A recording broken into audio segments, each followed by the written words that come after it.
بالله من الشيطان الرجيم بسم الله الرحمن الرحيم ويطعمون الطعام على حبه مسكينا ويتيما وأسيرا۔ دوستو، یہ سورہ دہر کی آیت نمبر 8 تلاوت کی گئی۔ کل بھی آیت پڑھی تھی اور ابتدائی کچھ باتیں آپ کو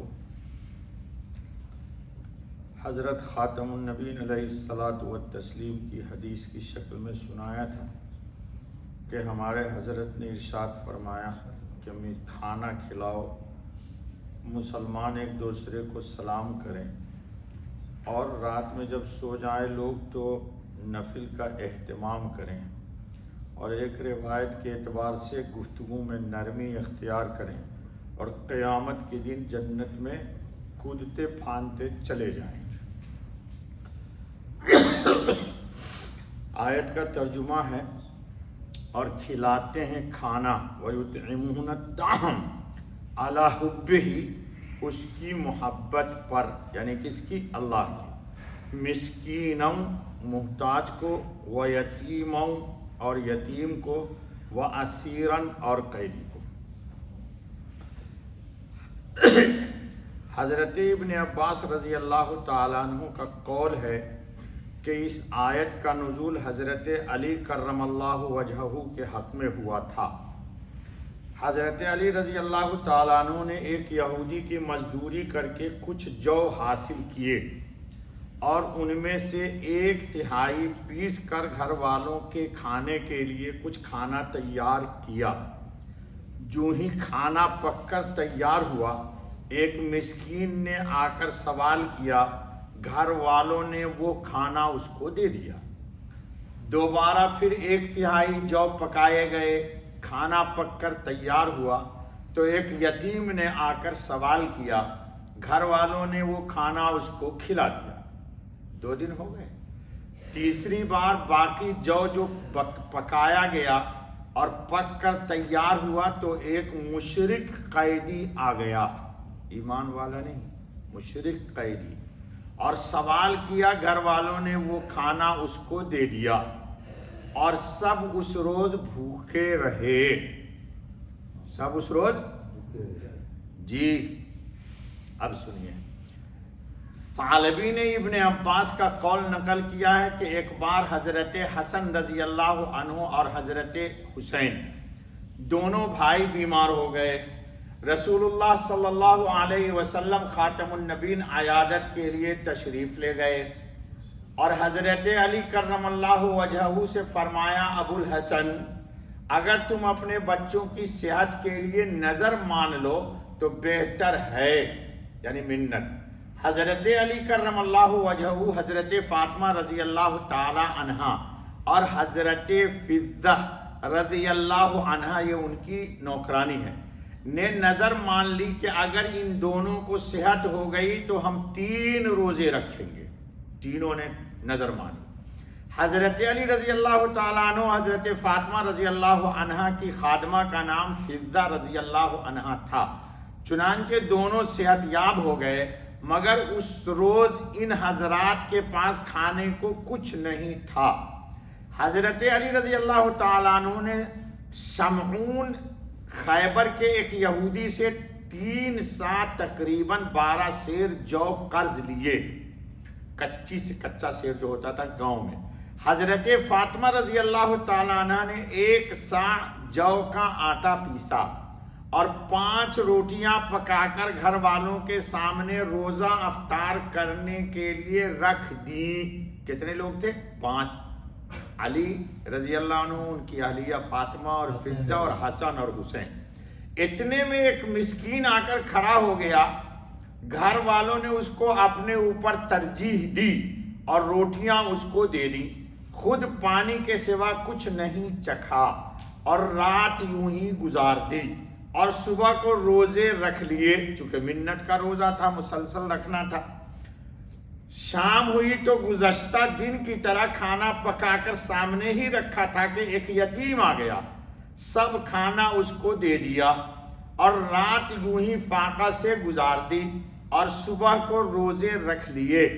شام کو کھانا پکا تیسرے دن. کھانا رکھا ہی تھا کہ تیسری مرتبہ ایک قیدی آ کھڑا ہوا اور گھر والوں نے حسب سابق اس کے ساتھ برتاؤ کیا، یعنی یہ بھی روٹی اس کو دے دی. آپ لوگ ہوتے تو کہتے یار ایک دن دے دیتے ہیں، 2 دن دے دیتے ہیں. یار یہ کہاں کے قرآن میں لکھا ہے؟ نہیں پڑھا آپ نے؟ لا یکلف اللہ نفسا الا وسعہا. یہ آیت سب مسلمان کو یاد ہے جی. ان کو نہیں معلوم تھی یہ آیت جی. آپ کے سامنے یہ اگر ہو تو آپ فٹ سے کہیے گا مفتی صاحب قرآن میں نہیں پڑھا آپ نے لا یکلف اللہ؟ یہ کہاں لکھا ہوا ہے بیوی بچہ کو بھوکا مارو فقیر کو دے دو؟ وہ آل رسول ہیں، اہل بیت ہیں، اس لیے وہ قرآن زیادہ سمجھتے ہیں. ہم لوگ قرآن نہیں سمجھتے، ہم لوگ نفس کی خواہش کو سمجھتے ہیں. اس لیے قرآن کے اوپر اپنی خواہش کو، ہاں ہم اپنے مطلب کی بات کو قرآن سے نکال لیتے، لیکن ایمان کی بات سمجھ میں ہمیں نہیں آتی ہے. دوستو سنیے، اس پر جبرائیل علیہ السلام یہ سورت لے کر نازل ہوئے اور کہا محمد صلی اللہ علیہ وسلم خاتم النبیین، یہ لو اللہ نے تمہارے اہل بیت کے معاملے میں تم کو مبارکباد دی ہے. کس نے مبارکباد دی؟ اللہ. کن کے حق میں؟ یہ بیٹی اور داماد ہیں، ان کے حق میں دی ہے. چھوٹے چھوٹے 2 بچے بھی معصوم ہیں، حسنین، جن کو امام حسن اور حسین کہتے ہیں. تو دوستو قربانی کے بعد کچھ حاصل ہوتا ہے. ہم لوگوں کا کیا مقصد ہے؟ قربانی لیں، قربانی دیں نہیں بس بھائی، قربانی نہیں دیں، قربانی لیں. تو اس لیے ان کی شان میں کیا نازل ہوا؟ اور کل انشاءاللہ العزیز آئے گی آیت کہ یہ بھی نہیں پسند کرتے کہ زبان سے کوئی کہے جزاک اللہ خیر. کیوں؟ آ رہی ہے کل آیت انشاءاللہ کہ یہ کھلایا کس کے لیے؟ اللہ کی محبت میں. آیا نا بھائی؟ وَيُطْعِمُونَ الطَّعَامَ عَلَىٰ، اللہ کی جب محبت میں کھلایا تو اس بات کو بھی نہیں پسند کرتے کہ بندہ کہے یار شکریہ جزاک اللہ خیر، یار پیٹ تو سیراب ہو گیا مفتی صاحب، اللہ آپ کو خوش رکھے. جی اتنا بھی پسند نہیں ہے. تو دوستو قرآن ان کے زمانے میں عہد میں اترا. کیوں؟ کہ وہ لوگ قرآن کے نمونہ تھے. اب 30 پارہ قرآن ہمارے درمیان موجود ہے. اللہ ہم سب کے حال پر رحم کرے جی، ہماری دعا ہے. لیکن قرآن صرف قرآن میں موجود ہے، ہماری زندگی میں قرآن جی نہیں ہے. ایسا مت کہیں نہیں ہے، لیکن جتنا ہونا چاہیے اتنا نہیں ہے. ارے ہم تو بچا ہوا کھانا بھی فریج میں رکھ دیتے دوستو جی. بچا ہوا کھانا بھی، فریج بہت بخیل چیز آ گئی ہے. پڑوس میں کسی غریب کو نہیں دیجیے گا جی. ارے صبح میں رکھو یار، ناشتہ کھا کے جائیں گے یا ڈیوٹی سے آئیں گے تو یار بہت اچھا بن گیا ہے دم کی بریانی، یار گرم کر کے کھا لیں گے جی. کچے گوشت کے دم کی بریانی بنتی نہیں بنتی بھائی؟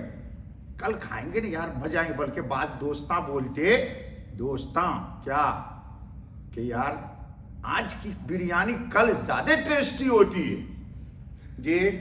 تو پھر قرآن کیسے سمجھ میں آئے گا دوستو؟ تو یہ وہ لوگ تھے کہ جن کے زندگی پر قرآن نازل ہو گیا. ان کی آیت انہوں نے عمل کیا تب نہ نازل ہوئی. اور چونکہ اب ہماری زندگی اس پر نہیں ہے، بس اللہ ہمارے حال پر کیا کرے؟ رحم کرے. اس لیے دوستو مسکینوں کو کھلانے کی عادت ڈالیے جی.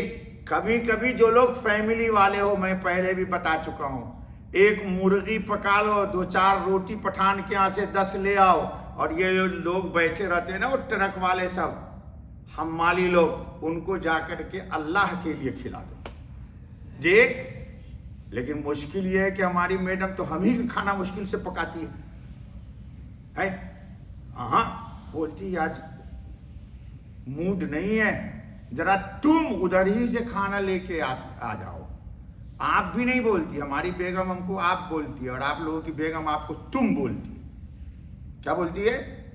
تم. ہمارے یہاں تو اردو میں گالی ہے جی, ارے فلانے تم ادھر ہی سے کھانا لیتے آنا. نہیں دوستو, تو اللہ تعالی ہم سب کی زندگی میں قرآن داخل کر دے. بس بابا سبحان اللہ و بحمدہ.